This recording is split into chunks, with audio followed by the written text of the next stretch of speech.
Right, good morning and welcome to another fantastic To Be Limitless Thursday session. I'm joined today by my very dear friend, Sam Instone. A couple of weeks ago, I had the pleasure to be on Sam's podcast, Best Version. And so Sam has graciously agreed to join us today for what is a very special Thursday session featuring Andrew Hallam. Andrew is in Victoria today in Canada, and so it's actually Wednesday evening there, very early in the morning for us in Dubai, even earlier for a few people that have joined us from Europe, and a little bit later in the day for those that have joined us from Australia and Asia. So we're really delighted, as always, to be able to put on these Thursday sessions. Massively excited about Andrew joining us today. We've done a fair amount of preparation for this, but today is about 95% about Andrew, and Sam and I will do our very best to get out of the way. But just a quick introduction to Sam. Sam is the Co-CEO of AES International, which is a business that To Be Limitless is really proud to partner with in terms of learning and development. And great friend of mine joining us in Thailand this year for 2BYB. Can't wait for that. And so Sam, welcome. Thank you so much for having me. So Sam, I'm going to throw you over now to introduce Andrew.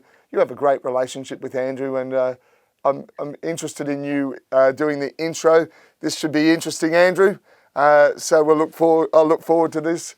So Sammy, over to you. Wow, what an honour to be here and to get to introduce the legend that is Andrew Hallam, because Andrew is one of the most remarkable humans I know. Our company vision is to make the world healthy, wealthy and wise, and he really does in all those categories do that. He is probably the best runner, cyclist, pull-up master that I know. He eats very well, has very good rituals around his activity. He is the Millionaire teacher as well, his best-selling author on the book. And in terms of wise, I think both the wisdom that he brings and gives to other people, the way he simplifies things, and probably more important than all those other areas, he actually does what he does and lives the life all around happiness and contentedness. So it's a real honour to introduce him today. Fantastic. And you know, those principles of your audio and your video matching, Sammy, are massive principles for us at To Be Limitless and with all of these clients on the call today. So Andrew, I'm about to give you an opportunity to talk about your new book that's going to be released in January.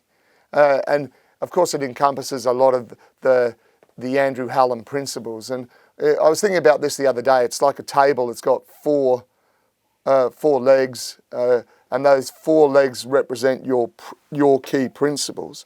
So rather than me talk about what those four principles are, I'm going to hand it over to you to talk briefly about each one, and then we're going to deep dive into it, each of the four as well.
Yeah, and fantastic. And we talk a lot about that, Andrew. We think a lot about the myth of life balance. We don't think about it, the balance. We think about much more about the integration of life rather than the balance of it. So I think that's a really fantastic piece. Sam, I know one of the things that really matters a lot to you, if you follow Sam on Strava, you know that it matters a lot to him, is health. So I'm going to hand you over to you to really introduce your thought on that and get Andrew to deep dive a little bit more into that principle of health. Sure. And I think I've always liked the quote, the first wealth is health. And we can look at people like Steve Jobs, they're amazingly successful, life-changing, but if you have all the money in the world, everything, but if you haven't got your health in place. And so I know that Andrew has been through his own ups and downs with health and is one of the healthiest people I know in terms of the congruency audio and video. And do you want to tell us a little bit more about health and your rituals and why you feel that's so important, Andrew? Well, there's so much you can't control. Like, there's so much we can't control, but we do know one thing, and that's that we're all going to die. So knowing that in mind, I think it's essential to live with that realization every single day, to recognize that every day is a gift. And so, as I mentioned, there's so many factors that you can control, and there are several factors that you cannot control. Components of your genetics, for example, you may not be able to do anything about that. But what you can do is you can try to stack the odds in your favor. So things like getting a decent amount of sleep, getting a decent amount of rest. This is where your body repairs itself. So Sam, too, as an athlete, you would know this. When you train to do something physically, all you're doing is you're breaking your body down. That's what training is. Training isn't getting stronger. Training means you are breaking your muscles down. But it's the rest after that activity where the rebuilding takes place. So that whole concept of health isn't that person that has to, or you don't have to exercise like an absolute mad demon. Moderate exercise, research has shown, is actually more beneficial than extreme exercise by giving yourself those opportunities to rest, thinking too of your body as, well, it's the only vessel you have. So what are you actually putting into it? So for me personally, and this might sound really extreme, but Sam, yeah, you and Mick mentioned, or you mentioned the ups and downs of my personal health journey. And like I say, we can't control everything. In 2008, I was 38 years old, and I was relatively fit. I ended up competing in a race in Singapore. It's called the JP Morgan Corporate Challenge. There were 14,000 people in the race. Essentially, anyone with a job could enter it. And I ended up being the oldest winner in the race's history. So I was able to do 5-minute miles back to back to back to back as a 38-year-old. And without realizing it, I actually had cancer. So the year I won it, I had bone cancer. It was one of those things that was completely out of my control. I ate well. I rested well. I was a relaxed guy. It got lots of sleep, but still this thing hit me. And so it was one of those moments where afterwards I said to myself, all right, now, what am I going to do to try to ensure that, or at least give myself the strongest odds that I'm not going to get cancer again in the future? What am I going to do to ensure that my vessel, the vessel that I'm born with, has the best statistical odds of lasting as long as possible? So for me, I looked at things that cancer really likes. What is cancer like? Well, cancer likes stress. So if you can meditate, spend a little bit of time, even if it's just a couple of minutes a day, this is essential. It just seems like it's nothing, but just taking that time, even if you're in traffic, you're in a car. I knew somebody that was, they would sit at red lights, and even taking a few seconds at a red light just to try to bring their body down into a calm mode, just to take a few deep breaths. So researchers suggest a couple of minutes a day. Here's where it gets really extreme, and a lot of people will listen to me and say, oh, Andrew, you're completely crazy for this. But I found that cancer likes sugar. And so again, I know this is really extreme, but like Mick, if you said to me, "Hey Andrew, here's a can of Coca-Cola.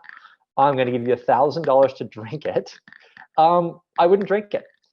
And so I know how this all works. I mean, that sounds super extreme, but I know how it works. And if I have some cells in my body that are just tweening, like they're just on that edge, and I don't know it, and they're just potentially ready to form a tumor, I think that if I end up in a hospital bed, I want to know that I at least did what I could. And I may be haunted by, if I end up drinking that can of Coke. And I know it's extreme. I don't know too many cancer survivors who are as extreme as I am in this respect. But for me, it's just, what can I control? I'll control what I can control, and I'm going to be really relaxed about all the stuff that I can't control. So again, back to that health. And again, it's so interconnected with all of these other components too, with the relationships that you have with other people, with money, with your sense of purpose. I can see, Sam, you're on the edge of your seat because you're going to say something brilliant.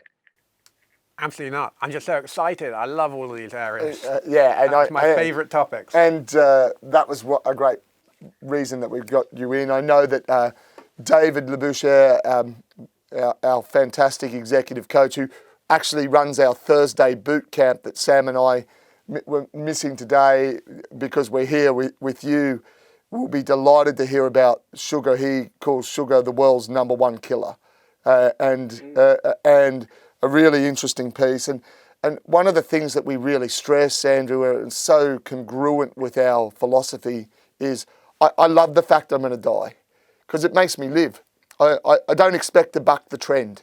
You know, there's been a pretty strong trend around the world around dying. It comes to all of us. So it's not about not dying, it is about living. And that's the other thing I love about your philosophy around health and well-being and how important that is. Are there any other health and well-being fundamentals that you are really strong around, that you think are critical? And control what you can control. The #1 factor in resilience, obviously, is control what you can control. Any other insights around health and well-being that you think are really important? And then I'm going to throw at you at the end the great quote by the Dalai Lama around meditation, which I love. I think just the importance of recognizing the interconnectedness of everything as it relates to health and as it relates to your relationships. So with your health, research suggests that married people live longer. People who have good friendships and good social networks live longer. They end up healthier. There's something fascinating called the Rosetto effect.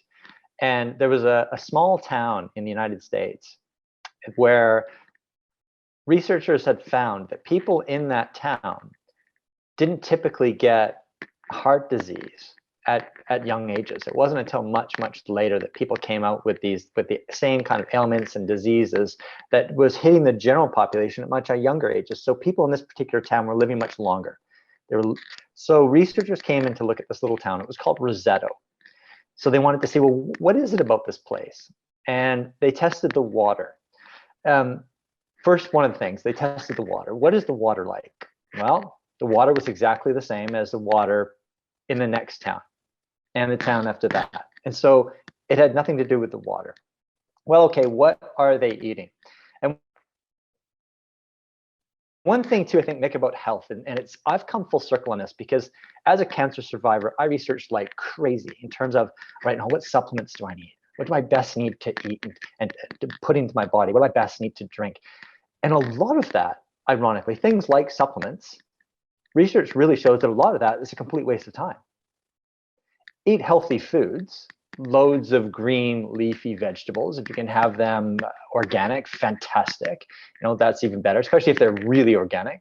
You live on a farm or nearby a farm, so you know exactly who is growing them, how they're growing, that sort of thing. But to control what you can control, and a lot of that is not to obsess about things that don't matter that much. Things like vitamins don't matter as much as things like your relationships. So back to Rosetto. They really couldn't discover, they really couldn't find what it was until they recognized that this town was especially tight. So they had an open door policy where people wandered in and out of each other's homes. They had 26 civic community clubs, but the town only had 2,000 people. Everybody was involved in something. They cooked together. They laughed together. They celebrated together. They walked together. They were outdoors. And what happened was by the mid 1980s, some of the younger people in Rosetto started to get a taste of the American dream. Before that, yeah, there were some people who had more money than others in Rosetto, but they chose not to drive flashier cars than their neighbors. They chose not to buy grander homes than their neighbors. They thought that was distasteful. So they wanted to live and put their relationships first, not one-upmanship ahead of that. But the new generation did catch hold of the American dream. And when they ended up with more money, they wanted to build bigger houses, drive better cars. They moved away from the nucleus of the town. And they stopped that interaction that they had when the families first came over from Italy a couple of hundred years before. And that's what it was. It were just these old-fashioned Italian values that they brought with them to that town of Rosetto. And then predictably, what ended up happening was by 1980, or by about 1990, mortality rates in Rosetto climbed to the point where today, Rosetto still exists, but it's just like any other town. So, you know, when you look at blue zones, I know that one of the first studies that I read the China study on longevity, and it was suggesting that vegetarianism was really the way to go. And research does back vegetarianism over red meat eating. It does. However, what I found really fascinating is that when we identify different parts of the world where people lived a long time, known as blue zones, they found that what people ate actually didn't matter as much as their connections within the community, so much like with Rosetto. So in the Nicoya Peninsula of Costa Rica, for example, they're meat eaters. They eat a lot of meat, but they're a lot like those people in that American town of Rosetto, where they interconnect with each other. They've got this fabulous community and social fabric. So really, if you want to do the best that you can for your health, set aside time to spend with people you love. Set aside time to have laughs with your friends, because research suggests this is the greatest benefit to your health, the greatest benefit you can have. Yeah, and there's a couple of pieces in there. I love the part, and I said to you that I would throw it out at you, the great quote by the Dalai Lama, who said, if you can't find 10 minutes a day to meditate, you probably should be doing 3 hours of it. And I really always really love that quote about creating space. And obviously, as an executive coach, a massive job for us is creating space for people that it's the space between the notes that makes the music. And so that creating space around that. And then Dave Asprey, I think, says it best, the Bulletproof Coffee guy, talks about the people that make the biggest difference in the world prioritize connection over everything else. So when you're talking about that and staying that in that interconnected with what really matters and the real values that you have in your life, what are the things? And so, as Sam, you and I, obviously pretty geeky guys around our studies, and what do you see in the real world around that connection and how that connection's made a difference for you? Oh, it's been huge. Just recognizing, for me, the most important aspect is being able to spend time with people I love and enjoy experiences with others. So I'm the anti-workaholic. Some would call me unambitious, Mick. But here's the interesting thing. I was speaking to a friend recently, and he was bringing up concern about a mutual friend of ours. And she climbs corporate ladders, and she works really, really hard to do that. And that's her top priority. Things are falling apart in her world. Relationships with her children have taken not only in the back seat, but they're in the boot. So things are getting tense with her children. She's not spending as much time with them. Her relationship with her husband is also struggling. And some of these things, of course, are out of our control, right? There are some of these things that they can just end up happening no matter what we do. But it really is about trying to put the odds in your favor such that they don't. And I said to a friend, I said, we had a good laugh about this, but with the tendency to want to put career first, I said, I'm too ambitious for that. My friend laughed. He goes, what do you mean you're too ambitious for that? And I said, think about it. What are the things we really wanted out of life? And is she working down that path towards getting them when we have all kinds of collateral damage with her friendships, with her family relationships? Based on that definition, you could argue that she's not being successful or she's not successful at all. So to be truly ambitious is to be really well-rounded, and I think put relationships first. Yeah, and I love the way you flip that. We talk a lot about the quality of the questions you ask, and then because then the quality of questions lead to better answers. And when your better answer is, I'm too ambitious for that, it's a really great flip. It's the sort of flip that challenges people to be that better version of self, and that's really stuff that we enjoy. And we talk a lot about the importance of community. I find it staggering, Andrew, and I know that next week Sam, myself and our community are having a Men at Work lunch to talk about this directly. I find it staggering that for men under 45 in the Western world, suicide's the number one cause of death. That statistic, and one of the things we can't be so simple just to put that down to one thing.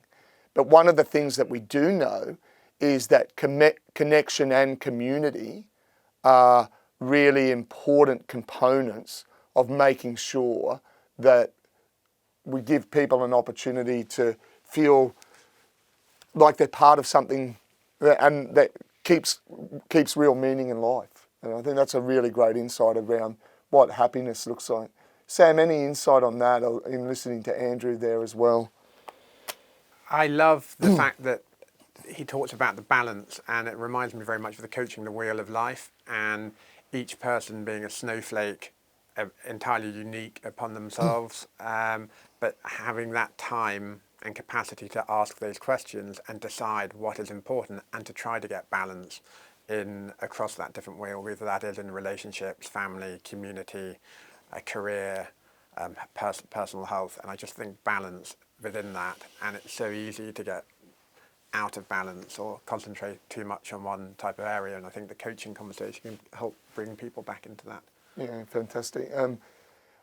Now we've got so many people on the call today. If you have any questions, please add them to the chat room. I've got our fantastic Olivia, who of course has been so pivotal in putting this together.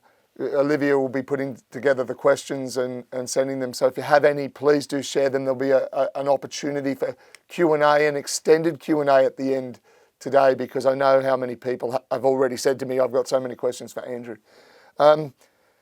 Sam, AES is about healthy, wealthy and wise.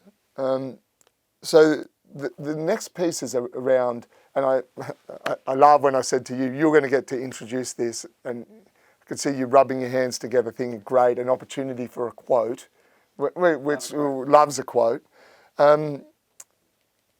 So enough money, to lead Andrew into this concept of enough money. So my quote for this, I love the Stoic philosophy, enough is never enough for the man for whom enough is too little.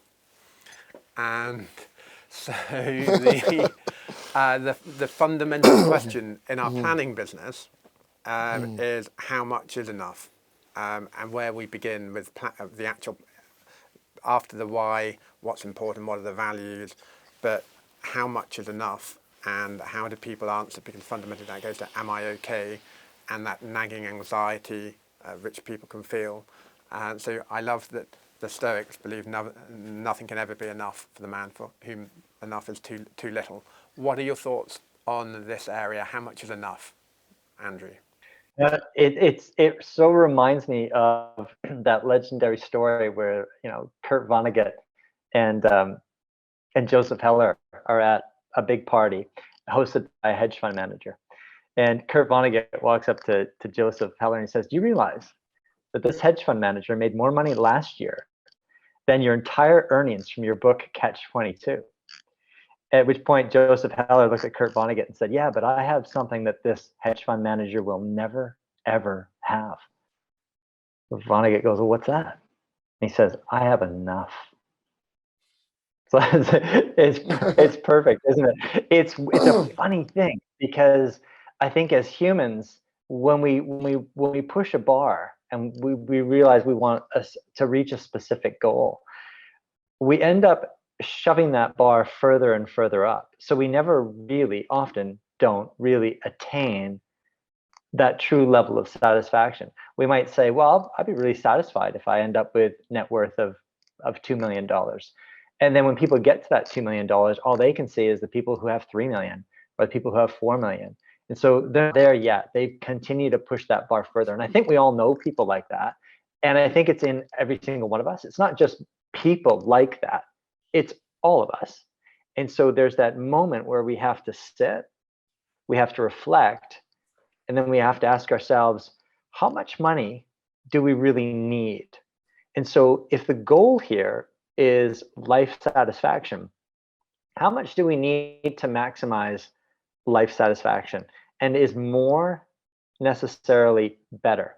So you can take a study like the Easterlin paradox, which Richard Easterlin did in the 1970s. And it surprised a lot of people because it showed that, okay, yeah, increases in income did correlate with increases of general life satisfaction, general happiness. Call it general life satisfaction because happiness goes up and down day to day. But general life satisfaction improved when we had more income up to a certain point.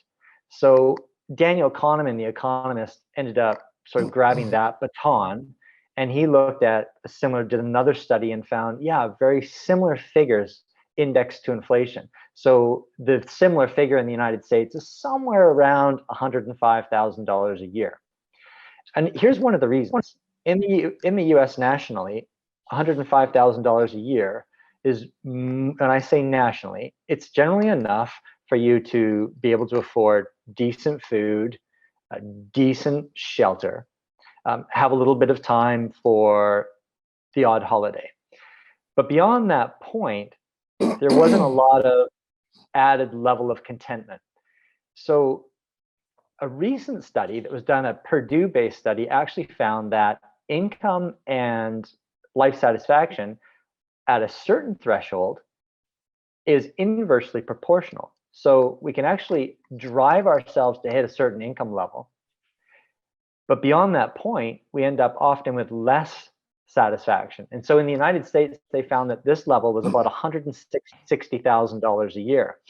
Now, they did this with a variety of different countries, and that tipping point was different for every country because it was really relative to how much it costs to live in that given country. If it was a more expensive country than the United States, that tipping point was a little bit higher before life satisfaction turned slightly downward. If it was a place where, like Thailand, where there was a lower cost of living, then that income threshold point was actually lower. So the fascinating thing really was that, by and large, the people that earn more money, say more than 160,000 in the US, were less satisfied than the people who earned $110,000 a year. But the element here that when you're looking at, and I think we have to be really careful when we're looking at national statistics like this, because there's another component to all of this. And it's that, first of all, on a national level, if you are taking, let's say, $105,000 as a relative satiation point for income in the United States, that's just a little bit more. Let's say it's about 50% more than the median household income in the US. So it just gives you generally a little bit more than your neighbors. But if you end up living in a place where it's really expensive, like Portola Valley or in San Francisco, near San Francisco, where house prices, median home prices are $4.5, $5 million. So those are the median home prices. And you're earning $105,000 a year, you're going to have troubles actually putting yourself under shelter. I mean, you're going to have a hard time paying rent or paying the mortgage. So when you dig deep into income and happiness as it relates to health and income, there's a point where it's very much relative to who and what is actually going on around you, the relative cost of living. And ironically, who has more, or people, if you surround yourself with people who have a lot more, or you perceive that they have a lot more, odds are that this can affect your health. So a fascinating study in the UK looked at income as it related to health and found that it was entirely relative to your neighborhood. So if you lived in a neighborhood where the people around you earned a lot more than you did, you could earn a lot, but your life satisfaction would suffer because we compare to the Joneses. It's just something that we do. And ironically, your health would also suffer. So that connection between money and happiness, or life satisfaction and health, so that sort of triage, if you will, is very complex indeed. Yeah, so it's an interesting one. I love that, but we because we look at, you had so many great words in there, like satisfaction, happiness, contentment, and we look at the enough is the ability to underwrite a life that is meaningful to you as an individual. So that basically means that anyone can access. As soon as you get into purpose, I know we're coming on to that. As long as you have a clear sense of meaning, the ability to underwrite a life that is meaning to you, it means that it's easily attainable to anyone. Whilst Andrew and I often look at super rich people, and enough can never be enough for them. It's just always, there's always further. You can never reach it. But anyone, if they can define their purpose, their meaning, what's important to them, and they have that ability to underwrite that life that's important to them, then it is, of course, attainable. It just flips it. So that's why I love those types of thoughts which Andrew brings on contentment, happiness, and enough. Yeah, and I think that piece, and I know we're going to jump into it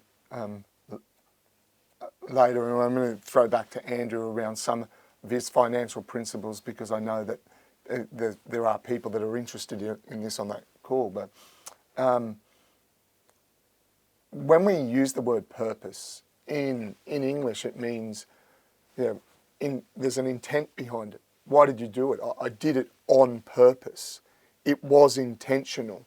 And when we start living the intentional life, then there's and so it's such an important piece, say, in our accountability documents, where that purpose piece sits at the top, so the rest of it just makes sense. Why did you do it? I did it on purpose. And I think that's really important. Are there any, and there are so many people, the number of people that have sent me photos of them with your book since Millionaire, Expat, since we announced we were doing this call, and it's great that we're contrarian at To Be Limitless. We love to flip things, but are there some principles in enough money that you think are really important, Andrew?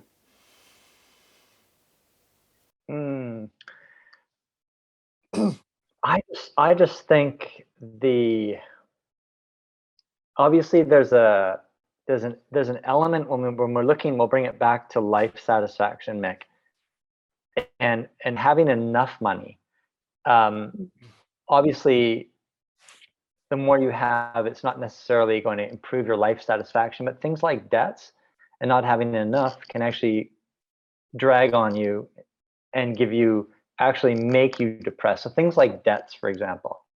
So studies really show that if you're carrying a lot of debt, there can be a high level of stress associated with that, depression associated with that, reduction in life satisfaction associated with that. So the idea, I think, ideally, if someone can have their own shelter paid for when they retire, just to have the place that they can call their own, the bank can't take away from them. So they may have some kind of income when they retire, they may not, but just knowing that the place that they live is theirs. They own it. And I know a lot of people will say, wait, no, you can leverage the equity and you can end up with more money. You know, I knew a guy who did that. And when the business went sideways, somebody came and actually took his house away from him. And he died a couple of years ago, but every time I speak to his wife, he says to me, Andrew, you talk to people about money. And we had a lot of money at one point, but she said to me, if you can just try to get it through to people, that it's not necessarily about maximizing future gains when you have enough. It's about the simple things. And so she said, we regret not having paid for our home, not having that place that we could live in and know that we owned it. No one could ever take that away from us. So I think that's just one simple, important factor there, Mick. Yeah, and we talk about it a lot. We see the crushing impact of credit card debt and all of those different types of debt. So I think that's a really key insight for people around the reduction of debt and having a shelter that you can call your own, and really simple, and not easy, but really simple principles to go into. I think that really leads me into this next part, and what we all consider it, or at least it to be limitless, and all of our great coaches who've been doing such a great job. My partner, Peter Turner, who did a fantastic job with the group in Chalhoub yesterday. Tina and Vicky, who were in at AES. Fiona, David, the mighty David and Fiona, who were in at Arabian Packaging last week, working around the thing that starts as a core is purpose. You know, and there's so many great quotes about it. You know, the two most important days in your life, the day you're born and the day you figure out why. And you know, of course, we think about, you know, Viktor Frankl and all of these different insights around why the why is so important. And the fourth leg of your table, which is really the first leg of your table, is around that purpose piece. And why have you found that why is so important?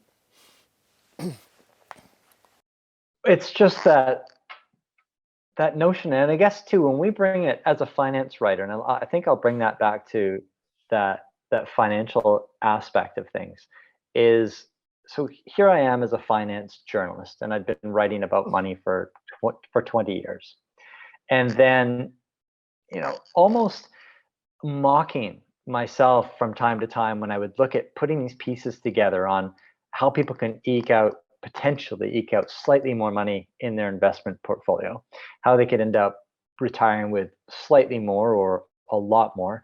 And I came to ask myself certain questions. The one question was, well, what is the purpose of life here? What is it? What do we really want? And ultimately, I think we just really want to be happy. And that's it. We want to live the best life that we can.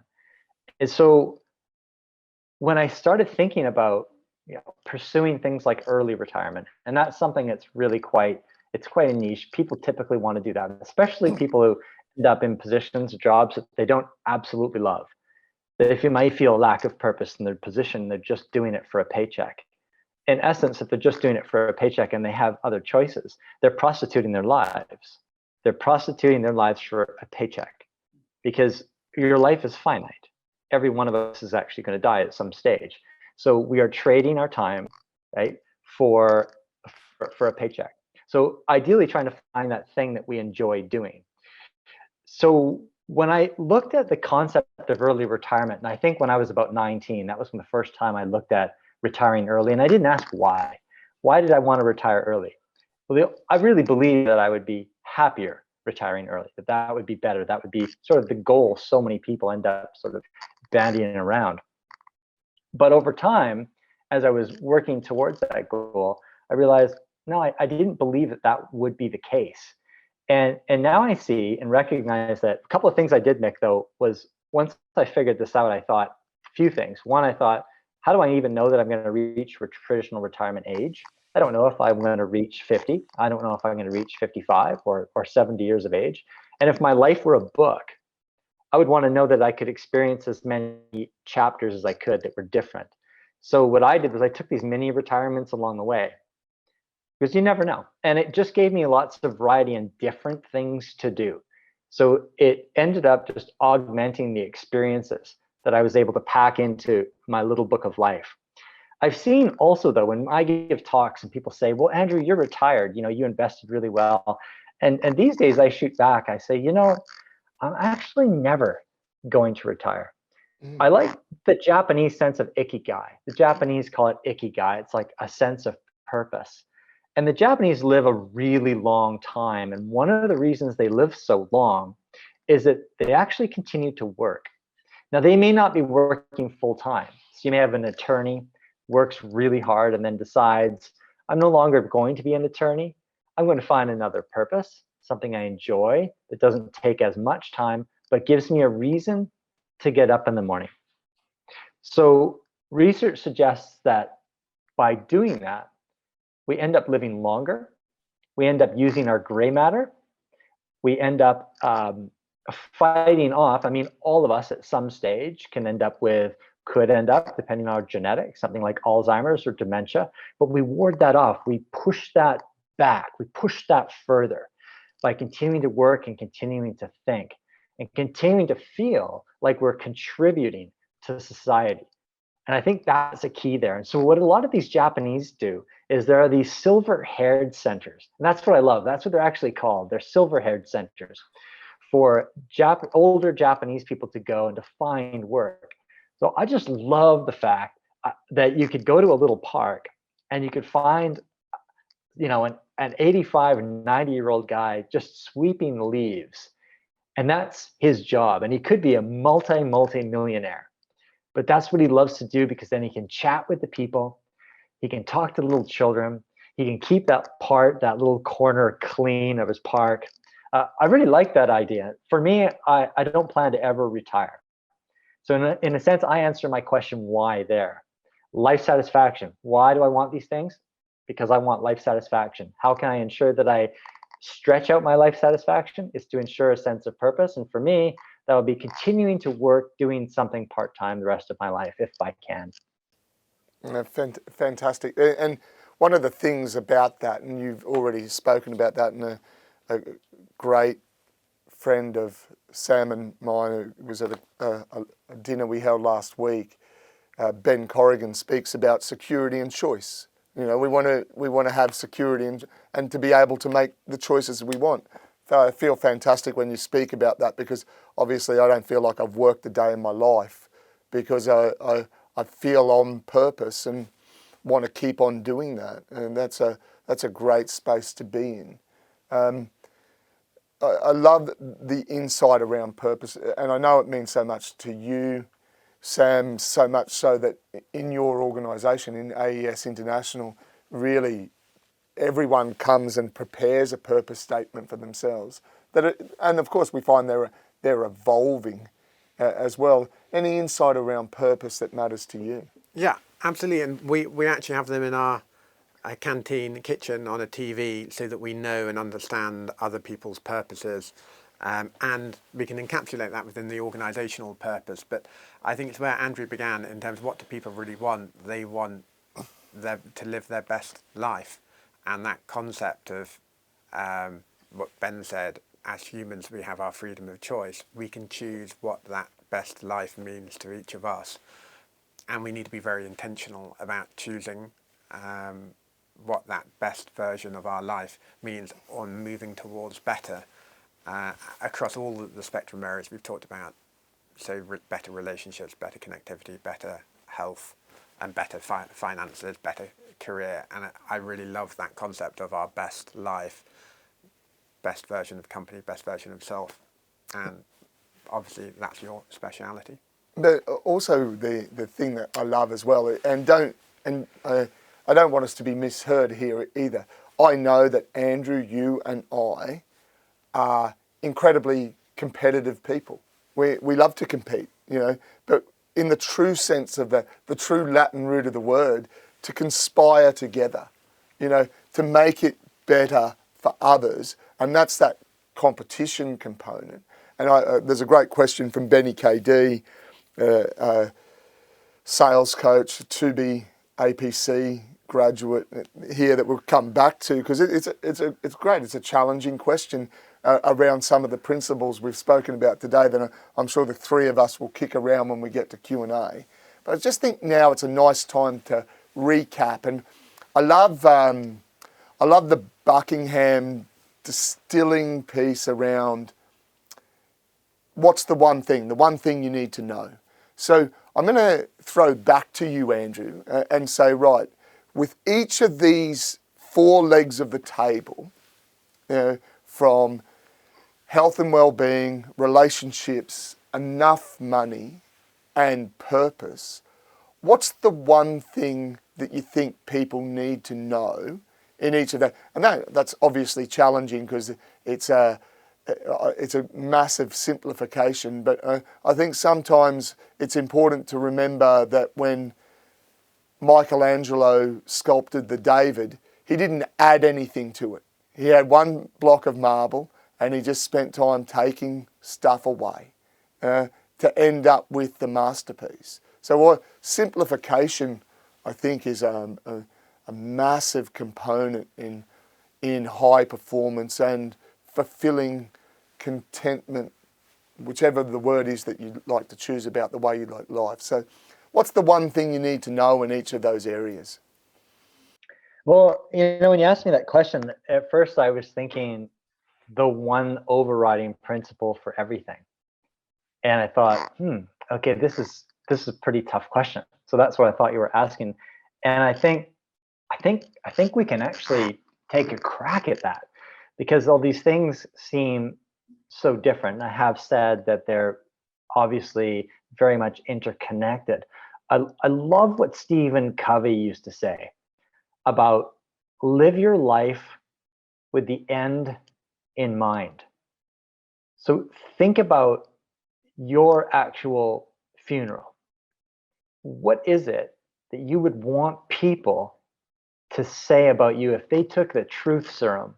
Everybody took a truth serum and they had to say what you meant as a person. What would you want them to say? And jot those things down, because when you're placed with that overriding question, your value system all of a sudden lines up very clearly. And when you take that and your set of values, work backwards from there and say, all right, now that's what I want to be, because that truly reflects my values. Now, the last thing I want people to say at my funeral is to stand up and say, Andrew was great with money. If now, and there may be people who say that, but they won't be people close to me. There'll be people that might have read my books.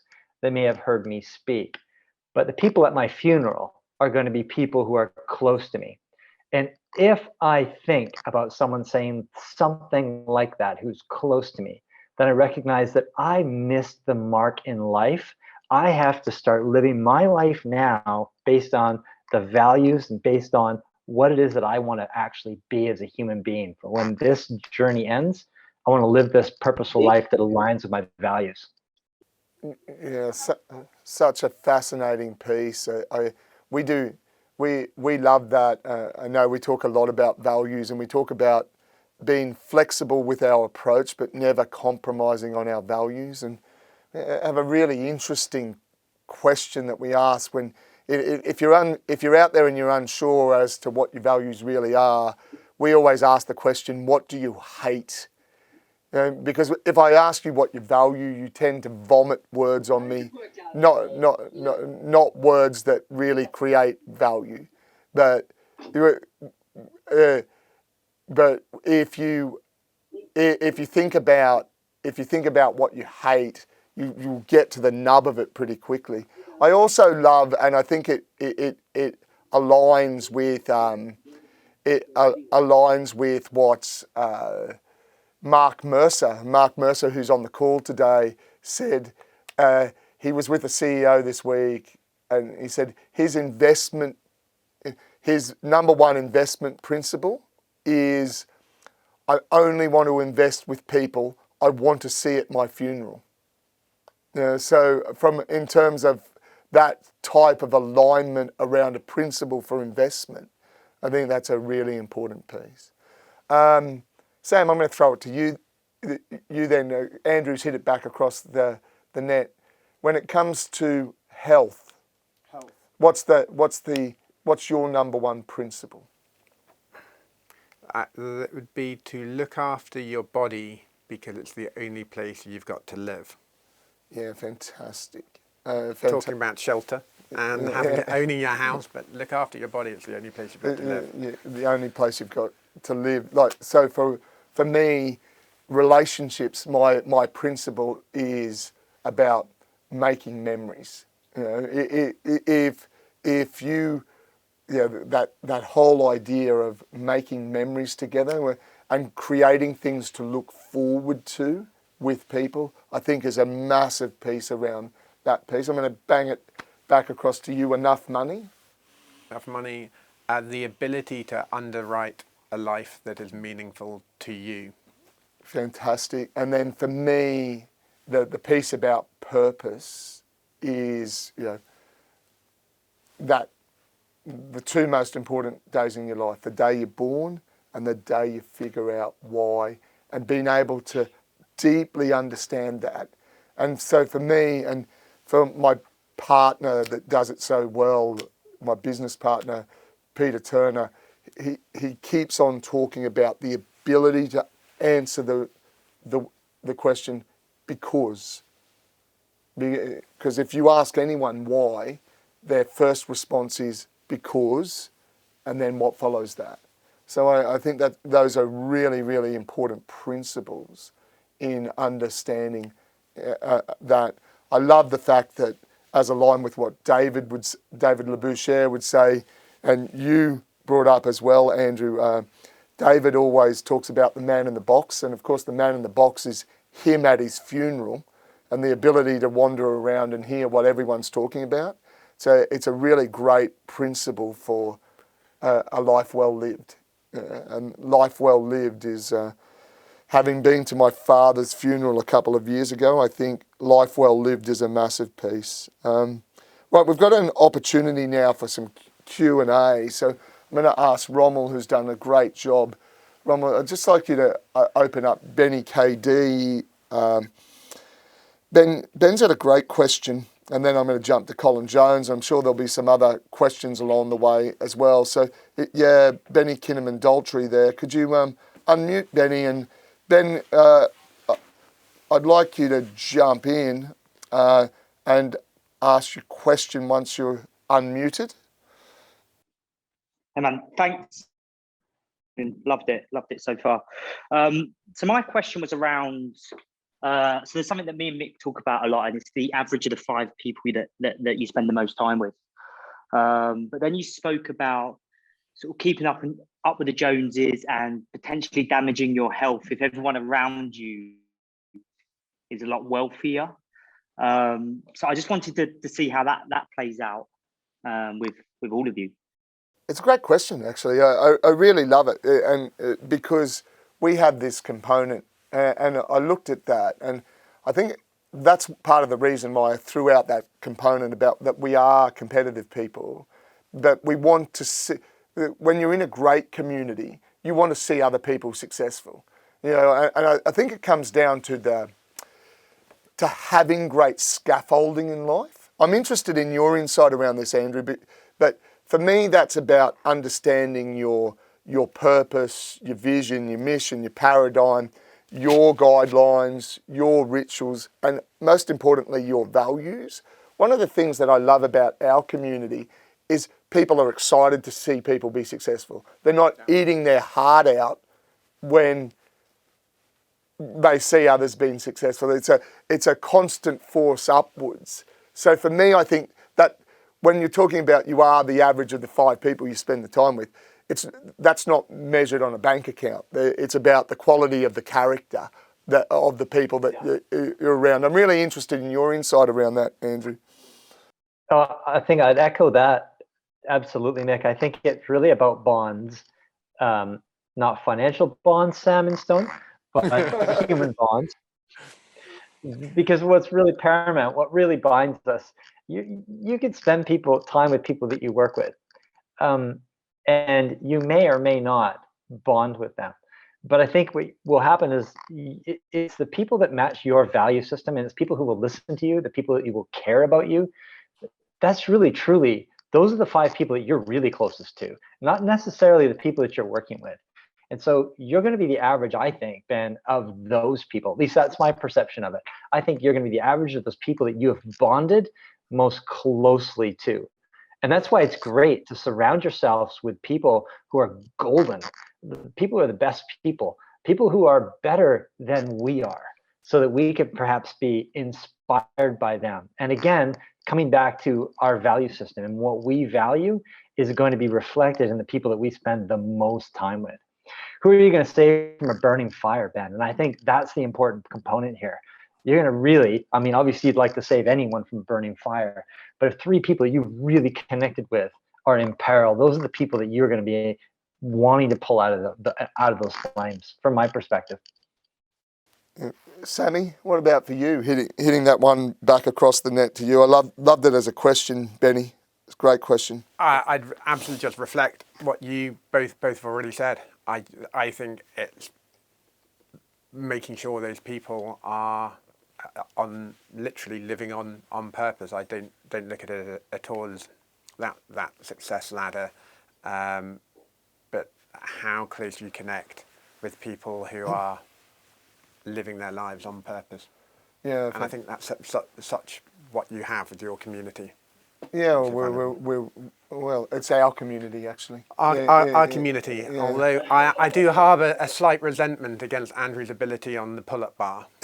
I have to admit, it's probably time to let go. No, I can't let go. It's probably time to let go of that. You know, one thing, Mick, that you said that struck something in me is you said the 3 of us are competitive people, but you said that competitive people aren't necessarily those who are just trying to outperform others, and it brought a memory back to me, and so as I mentioned before, I was a competitive cyclist many years ago, and then a competitive runner right up until my early 40s, was still doing quite well. But when I think about one of the proudest competitive moments for me, it was actually when a friend of mine told me that he wanted to achieve a certain time in a specific race. And it was a race that I'd actually won before and knew that it was very much possible for me to win this race again. But we chatted and I could see how much this meant to him. And I could also see how much I could help him.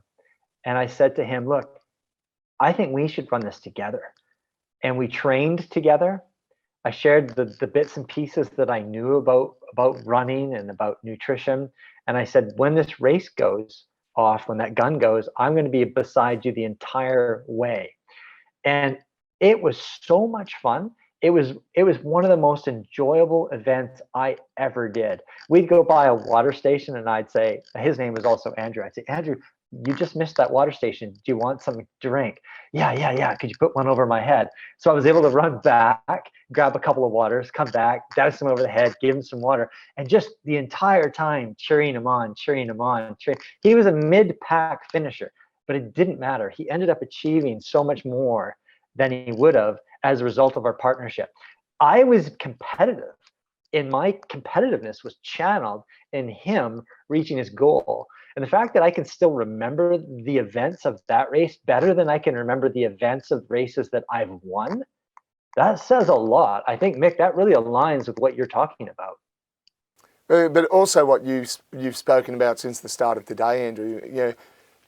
That great quote that I know people love from Brené Brown: "Connection is why we are here."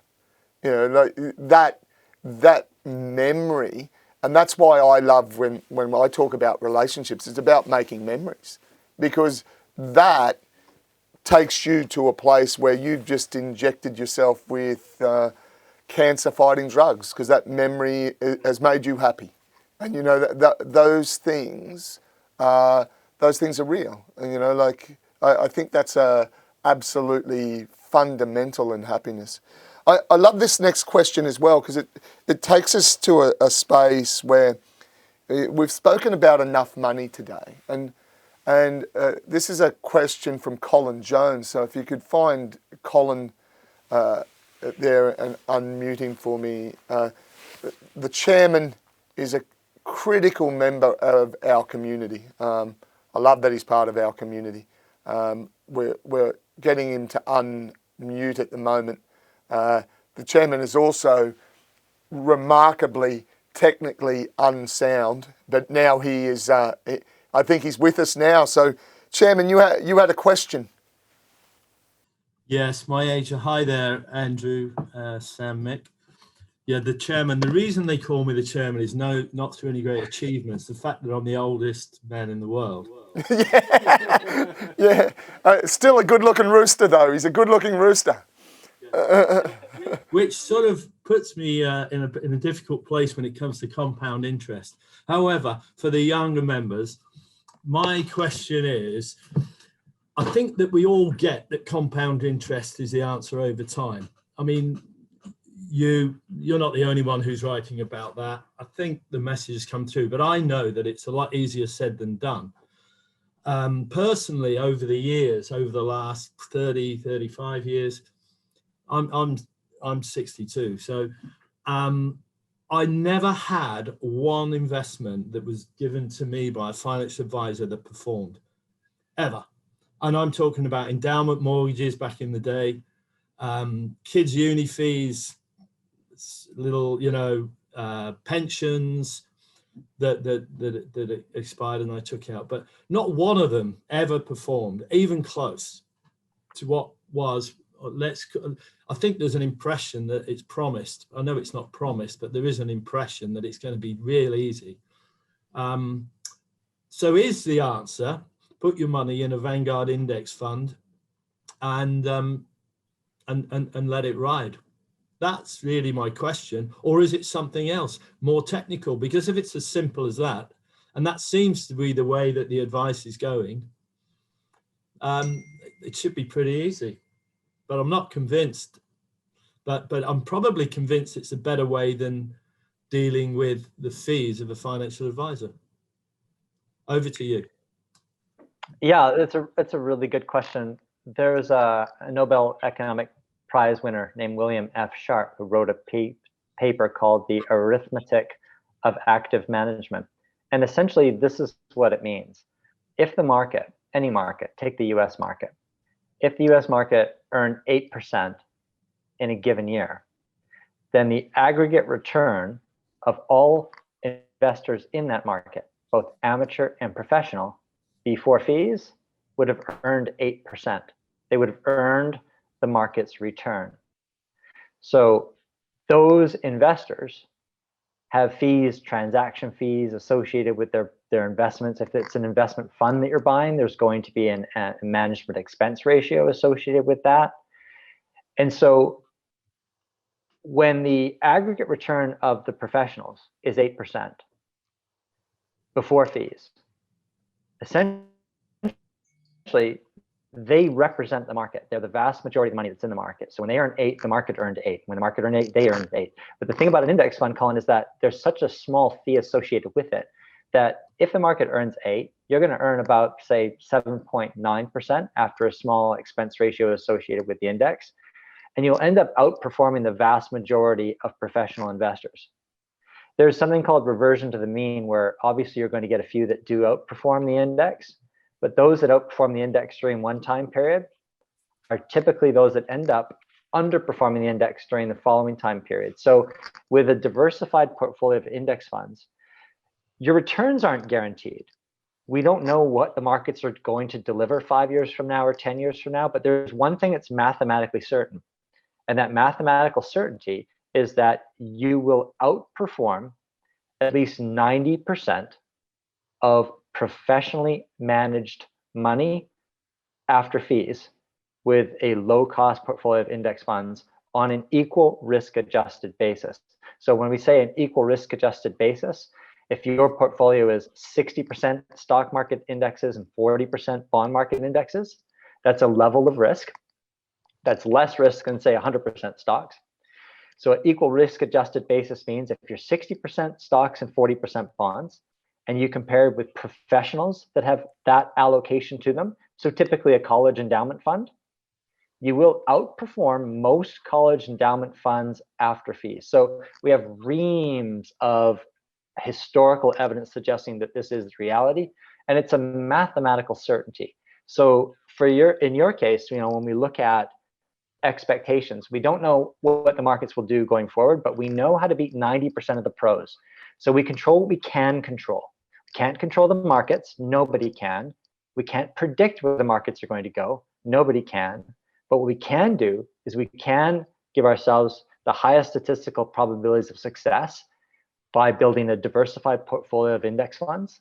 And we will, with mathematical certainty, beat over our lifetime 90% of investment professionals after fees. Yeah, I think I get that. It's good that you're agreeing with that. What I just can't understand is over the years how not one of mine ever came close to, because they weren't in any high risk or anything. That wasn't the plan. It just never worked out. It can only be the fees. And recently I had a bad one where I actually worked out the fees that they charged me, and it was horrific. So but that was almost a trick. That was a trick that had been played. Yeah. It'll actually be two things. Fees will be one, but probably not the most detrimental element to that lack of performance. The most detrimental element will be performance chasing. And so when you buy something, and this is something that it's just part of human nature, we like to chase things that have recently performed well. So that's not saying that you're chasing them, but it's saying that somebody who perhaps is investing on your behalf is chasing it. They're seeing something that's made lots of money recently, and then they're saying to you, Colin, I'm going to get you into this because I know it's going to do well. Here's a really strong recent track record. This is what we tend to do as people, but there is a reversion to the mean. So you could get an actively managed fund that beats an index for a series of years even, but generally the reversion to the mean will have that same fund underperform often after you buy it. So you've bought it based on past performance. Someone's convinced you to do that, or they were convinced that that was the thing to do.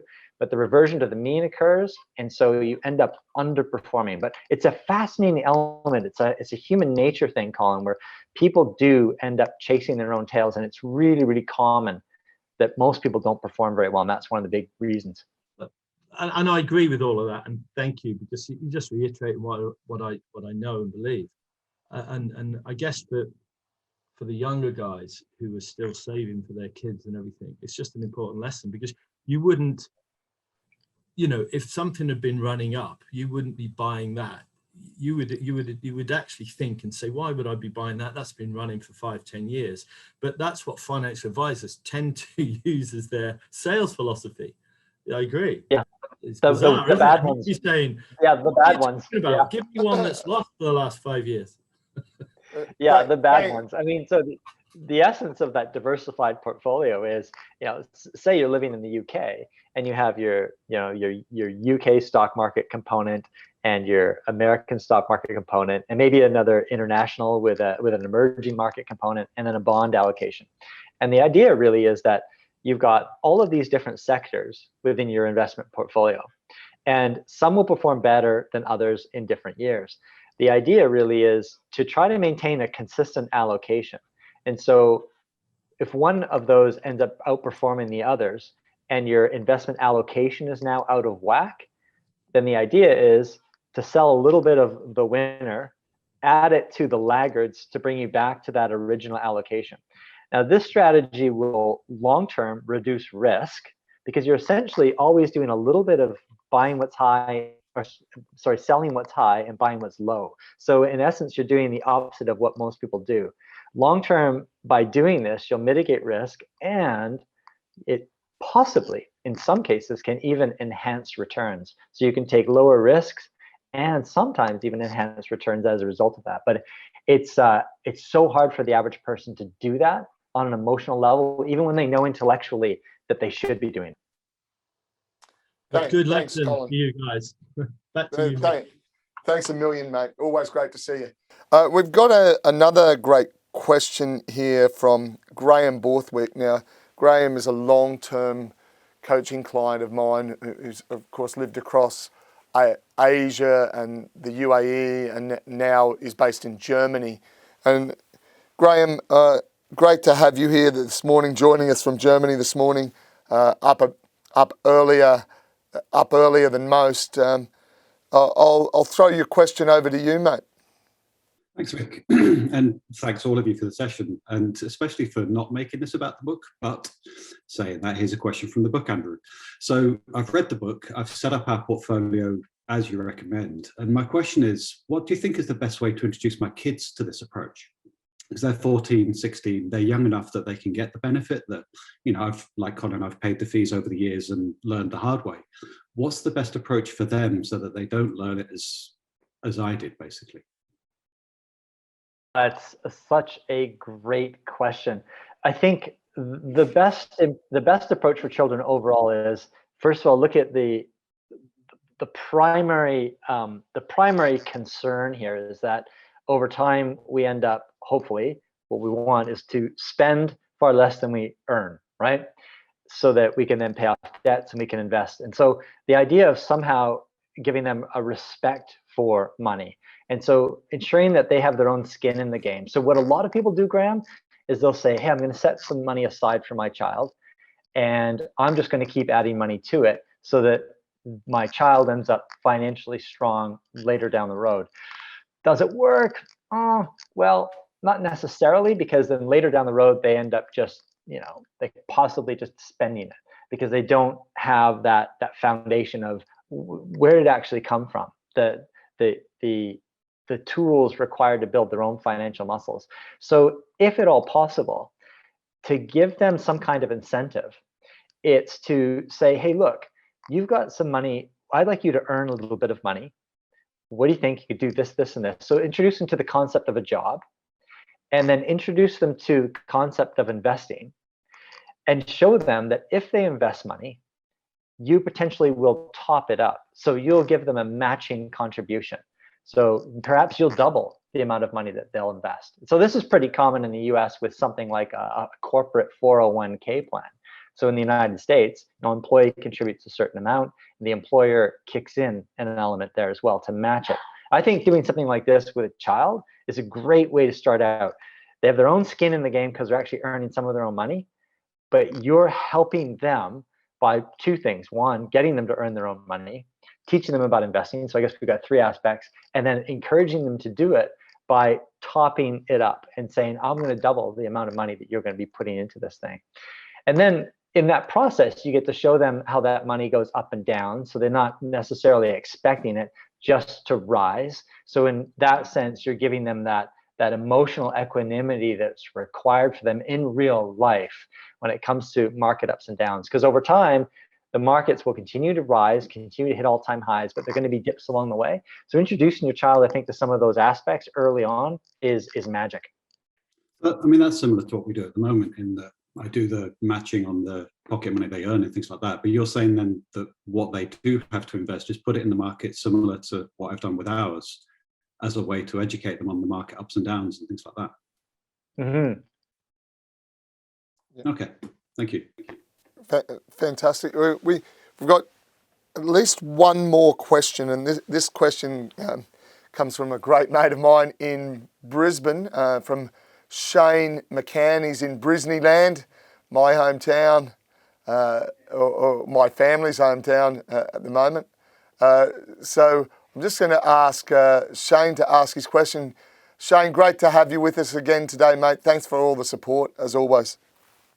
Pleasure, Mick, and thank you, Sam and Andrew. And I think my question sort of came out as you were sort of addressing Collins, Andrew, but I'll sort of throw it out there again anyway. But what's, in obviously your experience, what's the most common factor that you see that restricts people from achieving their financial goals, apart from not having enough money?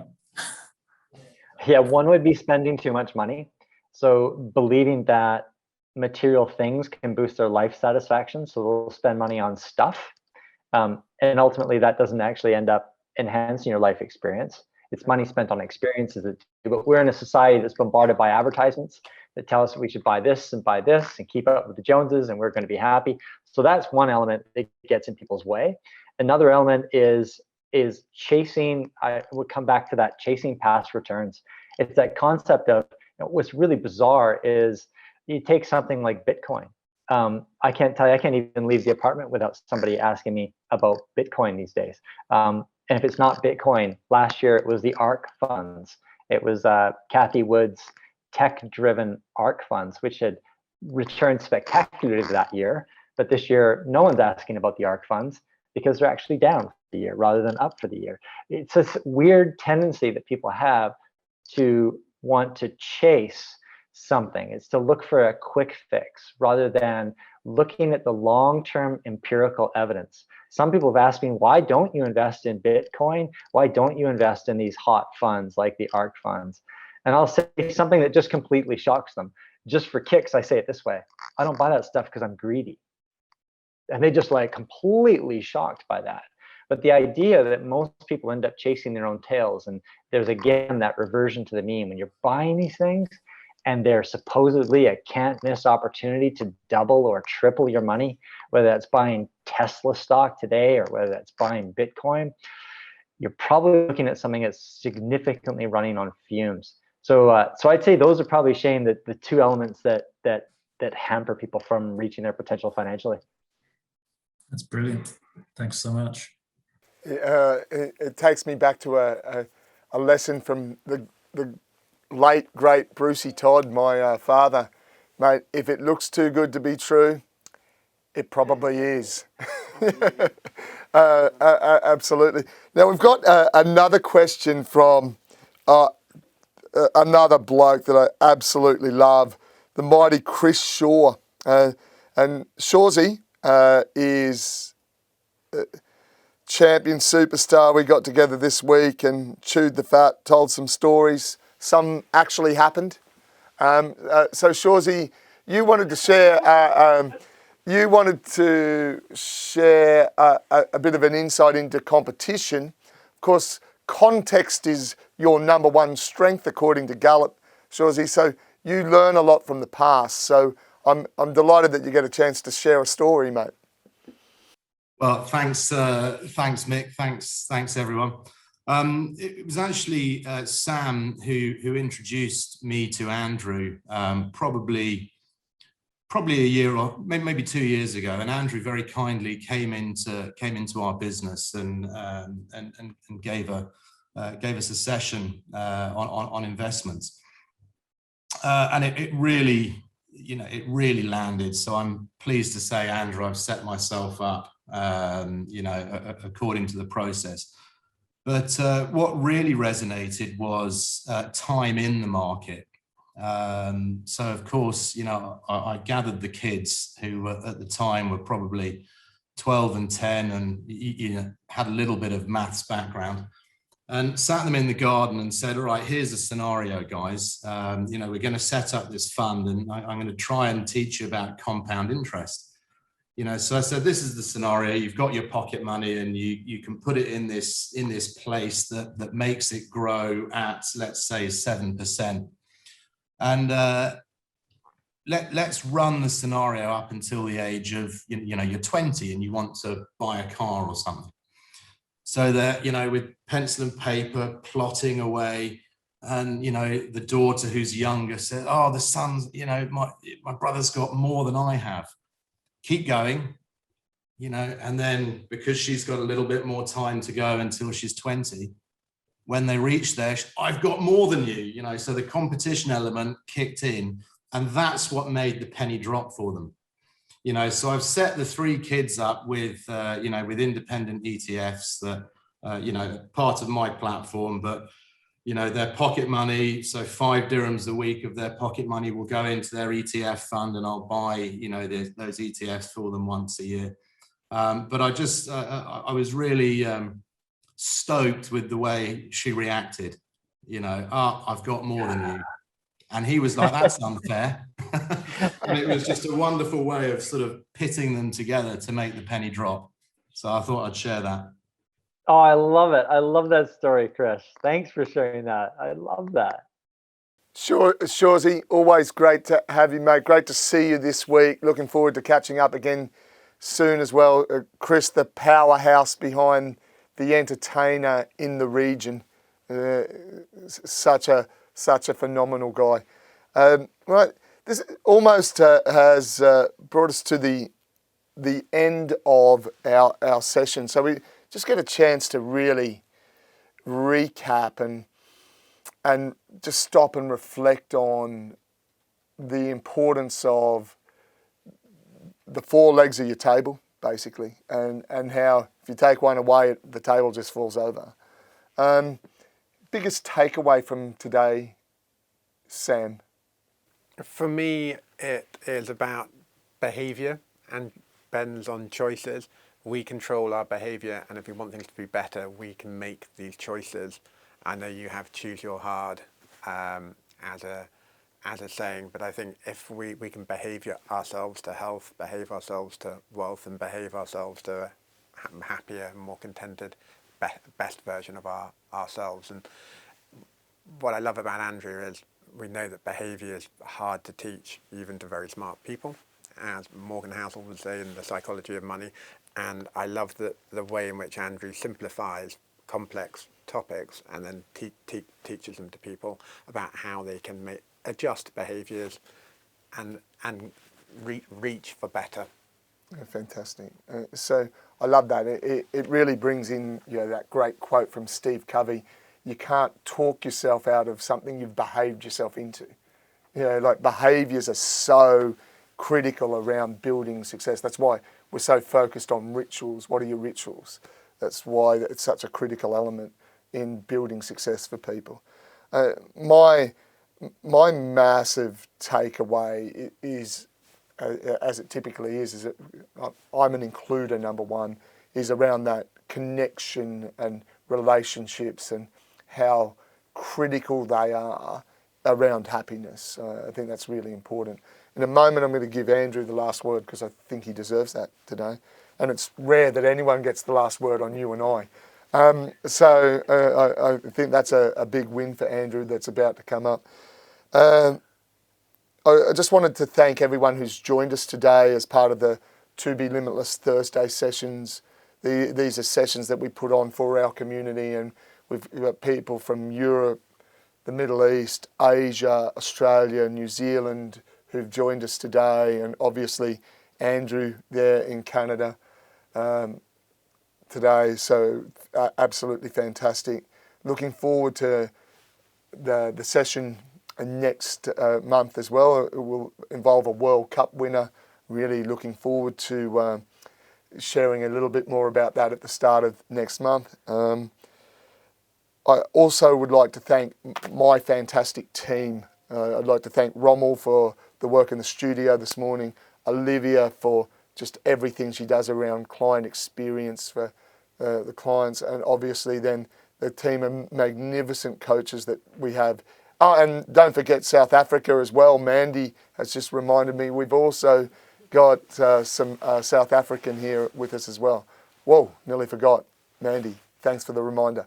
I'd like to thank my magnificent team of coaches. So my business partner, Peter Turner, the work that he's done at Chalhoub this week, piece of feedback we had yesterday, the best CPD ever that I've ever been involved in, 30 hours where I was engaged every minute, which is a phenomenal performance. He is absolutely world class. And there's so many people that have done the 2B APC here that have appreciate that. I'd also like to thank David Labouchere, Fiona, Tina, Vicky, our high performance executive coaches, and that we provide so much depth around in working with great people. So thank you, team. And then, of course, Melanie and Anna, our admin team as well. This is just an opportunity. Moments like this are an opportunity to let you know how grateful I am for the super work that you do. Andrew, over to you. Thanks, Mick and Sam. I really appreciate being given the opportunity to chat with you guys today about this stuff. I guess if you want to see more from me too, I've got a website at andrewhallam.com, and I do have an upcoming book, and I have a sign up list there where people that sign up get a free download of my first chapter. So that's available. The book's title is Millionaire Teacher's Guide to Living Well. So it talks about those 4 quadrants of success. And so that I'm pretty excited to share that very first quadrant. With email lists, it's not something that I actually typically like. So I don't typically like to get loads of crap from other people. So I'm not interested in sending crap to other people. But I had this idea, I had this idea where I wanted to start this kindness lottery that I thought would be kind of fun. So with my little email list, it was, hey, sign up and you get this first chapter of this upcoming book. But I thought of something else that excited me, is I figured once a month I'd just pull a lottery from the names of the people that are part of that group that signed up for that free chapter. And I'll pull a name out, and then I'll say to them, say it's Mick. I pull Mick's name out and I say, hey, Mick, so I have this book here, Millionaire Teacher, that I wrote, which was an international bestseller. I wrote this in 2017. And so, Mick, I've just pulled your name out of here, and I want you to tell me who to send this to. So a good friend of yours you think might find this useful. So Mick gets to be the giver, and in a way I get to be the giver too. So I feel like I'm giving to Mick. Mick gets to feel like he's giving to somebody else, and I sign this thing. So say he gives it to whatever, he gives it to his friend John. Dear John, I write something cheeky in here that Mick thought you might like this book, and you crack a joke or whatever, and then I'll mail it myself after signing it off. And I thought, what a fun thing for me to do is, I thought, well, I'll do that for a while. I might do that for like 5 months at a time. And then I realized, no, I should do that forever. I should just keep doing that as long as I possibly can. Just that idea of giving to other people. And it's a kind of contagious thing, isn't it? When we give, we feel really great. I feel good giving, you feel good giving, and we all get to help people out in the process. Yeah, and I love that, Andrew. We see contribution. I do love gratitude, and don't mishear me with this, but I always think start your day with contribution, end your day grateful.